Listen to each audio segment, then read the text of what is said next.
भारत में आपको ऐसे कई रहस्यमय मंदिर मिल जाएंगे जो अपने विशेष कारणों से भक्तों के बीच काफी प्रसिद्ध हैं। इन मंदिरों के रहस्य से अब तक विज्ञान भी पर्दा नहीं उठा पाया। हर साल बड़ी मात्रा में श्रद्धालु इन मंदिर में अपने भगवान की पूजा करने के लिए जाते हैं। इसी कड़ी में आज हम बात करने वाले हैं राजस्थान में स्थित करणी माता के मंदिर के बारे में। मान्यता है कि इस मंदिर में कई सारे रहस्य छिपे हुए हैं जिन्हें आज तक कोई भी नहीं जान पाया। ये मंदिर राजस्थान के बीकानेर शहर से करीब 30 किलोमीटर की दूरी पर स्थित है। आपको जानकर आश्चर्य होगा कि इस मंदिर में करीब 25,000 से भी अधिक चूहे मौजूद हैं। आखिर इस मंदिर में इतने सारे चूहे क्यों हैं? ये आज तक एक पहेली का विषय बना हुआ है। मंदिर में चूहों की इतनी बड़ी तादाद क्यों है? इस रहस्य से विज्ञान भी अब तक पर्दा नहीं उठा पाया। आइए जानते हैं इस मंदिर के बारे में। नमस्कार दोस्तों, स्वागत है आपका मेरे YouTube चैनल भारत दृष्टि में।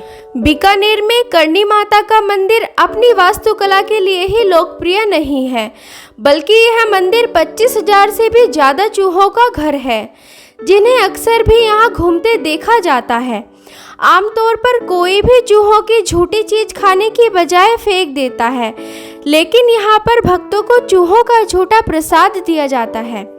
यह इस मंदिर की पवित्र प्रथा है। करणी माता के मंदिर का निर्माण बीकानेर के रियासत के महाराजा गंगा सिंह के द्वारा कराया गया था। कहा जाता है कि माता करणी माँ दुर्गा की साक्षात अवतार है। अगर इतिहास पर गौर करें तो 1387 ईस्वी में माता करणी का जन्म रिघुबाई के नाम से एक शाही परिवार में हुआ था। विवाह के बाद उनका सांसारिक मोह माया से लगाव छूट गया। कई रीति रिवाजों के अलावा माता करणी के मंदिर से जुड़ी कई दिलचस्प कहानियां भी हैं। इन कहानियों में से सबसे प्रचलित कहानी माता करणी के सौतेले पुत्र लक्ष्मण की कहानी है। एक दिन कोलायत तहसील में कपिल सरोवर से पानी पीने की कोशिश करते समय लक्ष्मण उसमें डूब जाते हैं। अपने नुकसान से दुखी होकर माता करणी ने देवता यम से काफी प्रार्थना की। यमराज को विवश होकर उनके पुत्र लक्ष्मण को चूहे के रूप में पुनर्जीवित करना पड़ा। करणी माता के मंदिर में देवी को चढ़ाए जाने वाले प्रसाद का पहला अधिकार चूहों का होता है। यदि किसी को सफेद चूहा दिख जाए तो उसकी मनोकामना शीघ्र ही पूरी होती है। करणी माता के अवतरण के बारे में लोगों की मान्यता है कि लगभग 650 साल पहले माता ने एक चारण परिवार में बालिका रिघुबाई के रूप में जन्म लिया था। माता के मंदिर में पूजा अर्चना भी चारण लोगों के द्वारा ही की जाती है। मान्यता है कि किसी भी चारण की मृत्यु के पश्चात उसका पुनर्जन्म काबा यानी चूहे के रूप में होता है। फिर वही काबा अपनी मृत्यु के पश्चात किसी चारण परिवार में जन्म लेता है। यही कारण है कि काबा या फिर कहे चूहों को मंदिर के भीतर काफी आदर के साथ देखा जाता है। करणी माता का मंदिर एक सनातन मंदिर है जो बीकानेर से करीब 30 किलोमीटर की दूरी पर देशनोक में स्थित है। इस मंदिर में 25,000 से भी अधिक चूहे रहते हैं, इसलिए इस मंदिर को चूहों के मंदिर के नाम से भी जाना जाता है। माता करणी के इस मंदिर में चूहों को लड्डू, दूध तथा कई अन्य भोज्य पदार्थों का भोग भी लगाया जाता है और इस मंदिर में आने वाले भक्तों को उन्हीं चूहों का झूठा प्रसाद दिया जाता है। ऐसा माना जाता है कि ये सारे चूहे राजस्थान की कुलदेवी माता करणी के ही वंशज है। इस मंदिर में चूहों की संख्या इतनी अधिक है कि यहाँ दर्शन करने के लिए आने वाले भक्तों को माता करणी की मूर्ति के पास पहुँचते समय अपने पैर घसीटते हुए पहुँचना पड़ता है।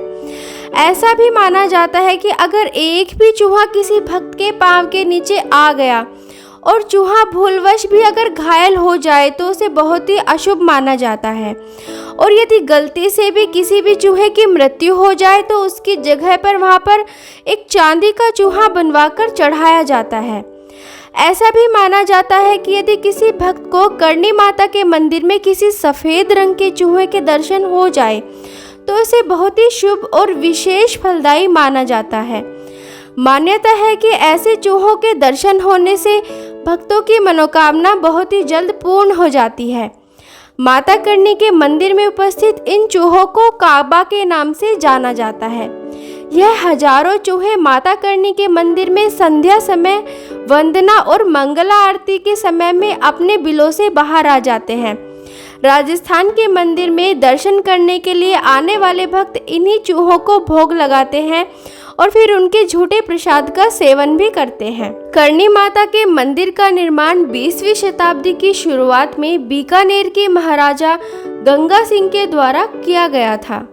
मंदिर की पूरी संरचना संगमरमर से बनी है और इसकी वास्तुकला मुगल शैली से मिलती जुलती है। बीकानेर की करणी माता की मूर्ति मंदिर के अंदर गर्भगृह के भीतर विराजमान है, जिसमें वह एक हाथ में त्रिशूल धारण किए हुए है। देवी की मूर्ति के साथ उनकी बहनों की मूर्ति भी दोनों ओर है। गलती से भी किसी भी चूहे को चोट पहुंचाना या मारना इस मंदिर में एक गंभीर पाप है। इस पाप को अंजाम देने वाले लोगों को तपस्या के तौर पर मरे हुए चूहे का एक सोने या चांदी के चूहे से बदलना होता है। इसलिए यहाँ पर लोग पैर उठाकर चलने के बजाय घसीटकर चलते हैं ताकि कोई भी चूहा पैरों के नीचे ना आ जाए। इसे बहुत ही अशुभ माना जाता है। करणी माता के मंदिर में पुजारियों द्वारा मंगला की आरती की जाती है। मंदिर में आने वाले भक्त देवी और चूहों को प्रसाद भी चढ़ाते हैं। इसके अलावा बीकानेर में करणी माता मंदिर में नवरात्रि में लगने वाला मेला बड़ा ही मशहूर है। यह मेला साल में मार्च से अप्रैल के बीच और सितंबर से अक्टूबर के बीच लगता है। इन मेलों के दौरान हजारों की संख्या में लोगों की भीड़ उमड़ती है। खास बात यह है कि इस प्रसाद को खाने से अब तक किसी के भी बीमार होने की खबर नहीं मिली। आपको हमारी वीडियो अच्छी लगे तो हमारे चैनल को लाइक और सब्सक्राइब करना ना भूलें।